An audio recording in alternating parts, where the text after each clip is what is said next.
আমার সেই গল্পটা এখনো শেষ হয়নি। শোনো, পাহাড়টা আগেই বলেছি ভালোবেসেছিল মেঘকে। আর মেঘ কিভাবে শুকনো খটখটে পাহাড়টাকে বানিয়ে তুলেছিল ২৬ বছরের ছোকরা, সে তো আগেই শুনেছ। সেদিন ছিল পাহাড়টার জন্মদিন। পাহাড় মেঘকে বললে, আজ তুমি লাল শাড়ি পরে আসবে। মেঘ পাহাড়কে বললে, আজ তোমাকে স্নান করিয়ে দেব চন্দন জলে। ভালোবাসলে নারীরা হয়ে যায় নরম নদী। আর পুরুষেরা জ্বলন্ত কাঠ। সেইভাবেই মেঘ ছিল পাহাড়ের আলিঙ্গনের আগুনে।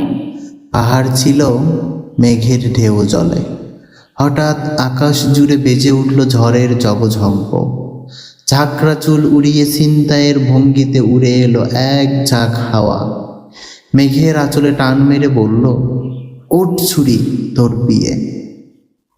গল্পটা এখনো শেষ হয়নি। বজ্রের সঙ্গে মেঘের বিয়েটা হয়ে গেল ঠিকই, কিন্তু পাহাড়কে সে কোনো দিন ভুলতে পারল না।